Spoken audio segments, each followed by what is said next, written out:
QLD TQQQ로 인생을 바꾸겠다고 들어오셨는데 정작 인생이 꼬이기 시작한 분들 정말 많습니다. 이 두 종목은 수익이 빠른 만큼 인생을 망가뜨리는 속도도 빠릅니다. 돈만이 아니라 시간, 집중력, 커리어, 인간관계까지 같이 갉아먹습니다. 지금 이 영상 보시는 분이 보통 이런 타이밍입니다. 직장생활 5년에서 7년쯤 목돈이 조금 모였습니다. 월급만으로는 답이 없다는 걸 깨달았습니다. 주변에서 누가 얼마 벌었다는 이야기, 어떤 종목이 무조건 간다는 소문, 갑자기 불타는 상승장. 그때 QLD TQQQ가 눈에 들어옵니다. 처음 며칠은 운 좋게 오를 수 있습니다. 그래서 더 위험합니다. 달콤한 독배가 여기서 시작됩니다. 내 실력이 아니라 시장이 준 운인데 사람은 그걸 실력으로 착각합니다. 그리고 다음부터는 돈이 아니라 마음으로 매수합니다. QLD는 나스닥 100을 하루 단위로 2배에 가깝게 따라가려는 상품입니다. TQQQ는 3배에 가깝게 따라가려는 상품입니다. 하루 단위라는 말이 핵심입니다. 장기적으로 3배가 아니라 매일매일 3배가 되도록 구조가 짜여 있습니다. 그래서 상승장에서는 미친듯이 빨리 올라갑니다.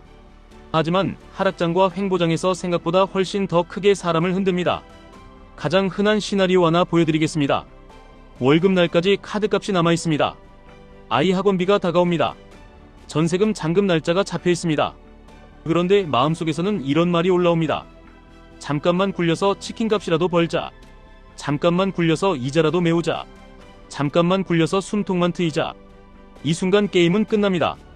그때부터 투자란 이름을 달았지만 실제로는 심리전으로 들어갑니다. 주가가 조금만 흔들려도 일상이 흔들립니다. 손절을 해야 하나 말아야 하나. 오늘은 오를 것 같은데 내일은 어떨까? 업무 중에도 차트를 봅니다. 회의 중에도 알림을 확인합니다. 퇴근 후에도 커뮤니티를 뒤집니다. 결국 돈을 벌기 위해 시작한 게 내 본업의 시간을 훔칩니다. 여기서 진짜 무서운 포인트가 나옵니다. 계좌 손실보다 더 큰 손실, 커리어 손실입니다. 30대에 찍어야 할 실력과 신뢰의 고점이 있는데 그걸 차트로 바꾸는 순간 월급이 줄어듭니다. 승진이 늦어집니다.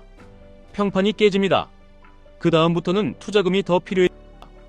왜냐하면 본업이 약해졌으니까요. 이때부터 악순환이 시작됩니다.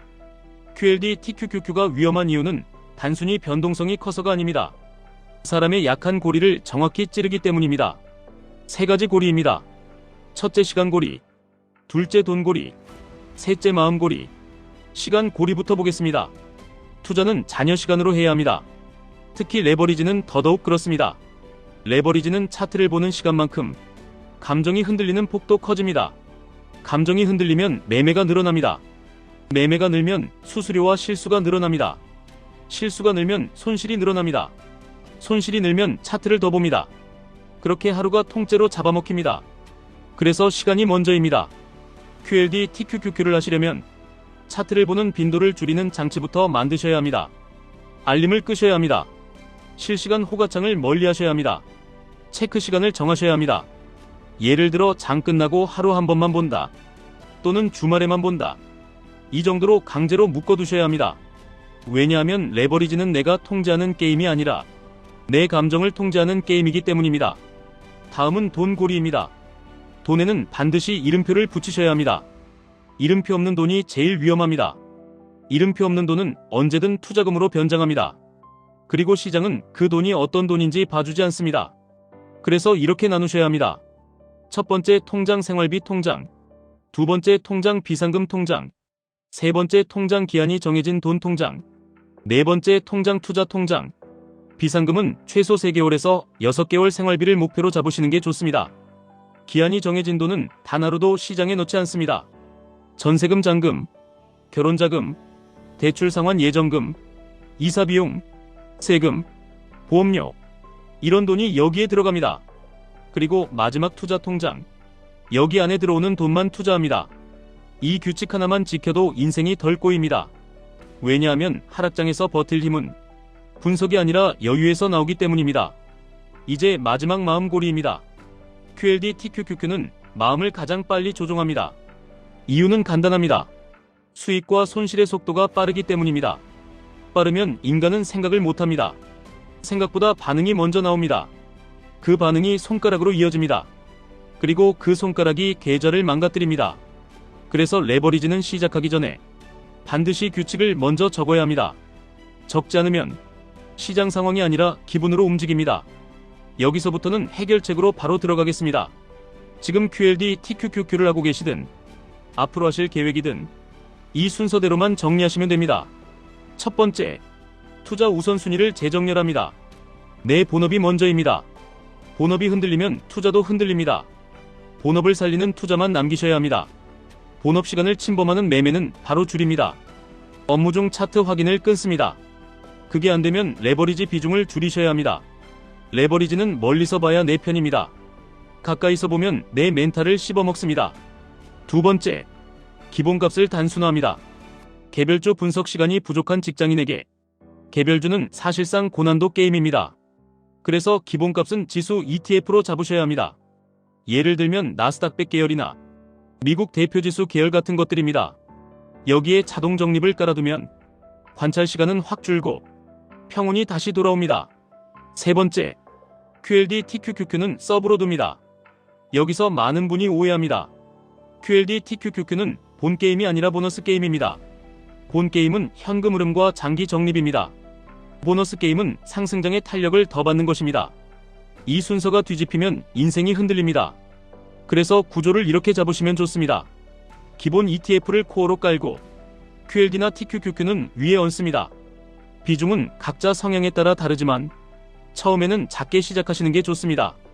레버리지는 작게 시작해도 체감이 큽니다. 처음부터 크게 넣는 순간 마음이 주인이 아니라 종이 됩니다. 네 번째, 매수 기준을 하나만 정합니다. 기준이 여러 개면 그날 기분 좋은 기준만 골라서 들어갑니다. 그게 사람입니다. 예시 하나 드리겠습니다. 나스닥 100의 대표 ETF인 QQQ를 기준으로 봅니다. QQQ가 일정한 추세선 위에 있을 때는 QLD, TQQQ는 보유와 분할 매수, QQQ가 추세선 아래로 무너질 때는 QLD, TQQQ는 신규 매수를 멈추고 현금 비중을 늘립니다. 이런 식으로 단순한 스위치 하나를 두는 겁니다. 추세선은 여러 가지가 있지만 초보는 단순한 이동평균선 하나로 시작하셔도 됩니다. 예를 들어 20일 기준을 보겠다, 50일 기준을 보겠다. 딱 하나만 고르시면 됩니다. 핵심은 예측이 아니라 반응을 늦추는 장치입니다. 그래야 감정이 개입할 틈이 줄어듭니다. 다섯 번째, 분할의 규칙을 숫자로 고정합니다. 오늘 느낌이 좋아서 2배, 내일 불안해서 절반. 이렇게 하면 계좌가 아니라 마음이 흔들립니다. 예를 들어 이렇게 고정하실 수 있습니다. 투자금이 100이라면 첫 매수 20, 추가 매수 20, 추가 매수 20 이렇게 4번으로 나눕니다. 그리고 조건을 미리 정합니다. 조건은 가격이 아니라 환경입니다. 추세가 꺾였다, 변동성이 커졌다, 심리가 과열됐다. 이런 환경 기준이 훨씬 안정적입니다. 여섯 번째, 손절을 할지 안 할지 미리 결정합니다. 손절을 안 하겠다면 그에 맞는 비중이어야 합니다. 버틸 수 있는 돈이어야 합니다. 시간이 길어져도 괜찮은 돈이어야 합니다. 반대로 손절을 하겠다면 그 기준을 매수 전에 정해두셔야 합니다. 손절은 손실을 줄이기 위한 게 아니라 내 멘탈을 지키기 위한 겁니다. 여기까지가 방법입니다. 그런데 이걸 들으면 이런 반응이 나옵니다. 그럼 QLD, TQQQ는 하지 말라는 말이냐? 아닙니다. 문제는 상품이 아니라 상품을 들고 있는 내 구조입니다. QLD, TQQQ는 상승장에서 무기가 됩니다. 하지만 구조가 없으면 독이 됩니다. 특히 다음 세 가지 중 하나라도 해당되면 레버리지는 잠시 내려놓으셔야 합니다. 이번 분기 안에 큰 지출이 있다, 대출 상환이 빠듯하다, 업무 집중력이 이미 무너져 있다. 이때 레버리지를 하면 손실이 계좌에만 찍히는 게 아니라 삶 전체에 번집니다. 그래서 먼저 본업과 돈의 안정판을 깔고 그 다음에 레버리지로 속도를 붙이셔야 합니다. 이제 자주 나오는 질문을 빠르게 정리해드리겠습니다. QLD와 TQQQ 중 뭐가 더 좋습니까? 정답은 없습니다. 다만 성격이 다릅니다. QLD는 2배라서 흔들림이 상대적으로 덜합니다. TQQQ는 3배라서 수익도 손실도 체감이 훨씬 큽니다. 처음에는 QLD가 더 다루기 쉽습니다. 하지만 결국 중요한 건 내가 견딜 수 있는 변동성의 크기입니다. 장기 투자면 TQQQ를 그냥 들고 가면 되지 않습니까? 상승장이 길게 이어지면 그렇게 보일 수 있습니다. 하지만 큰 하락이 한번 오면 회복이 오래 걸릴 수 있습니다. 특히 매수 시점이 과열 구간이면 더 그렇습니다.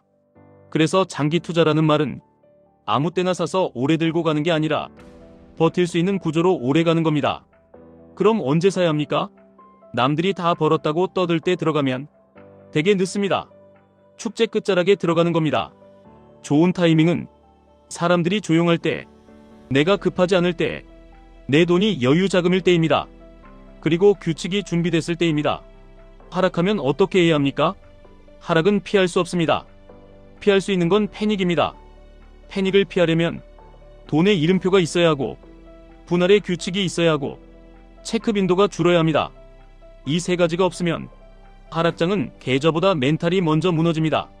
지금 이미 물렸습니다가 어떡합니까? 가장 먼저 해야 할 일은 추가 매수 버튼을 잠시 잠그는 겁니다.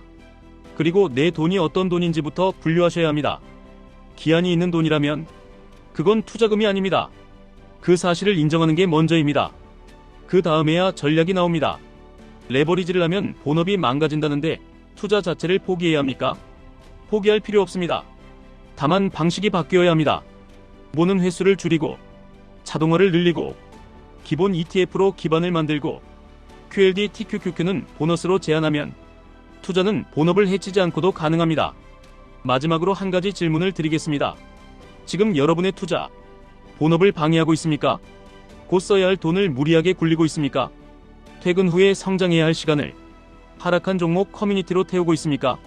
이 중 하나라도 뜨끔하시면 오늘부터 구조를 바꾸셔야 합니다. 시장보다 내가 먼저 안정돼야 QLD TQQQ가 무기가 됩니다.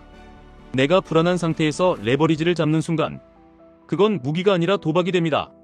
지금까지 1분 투자 하이젠버그였습니다.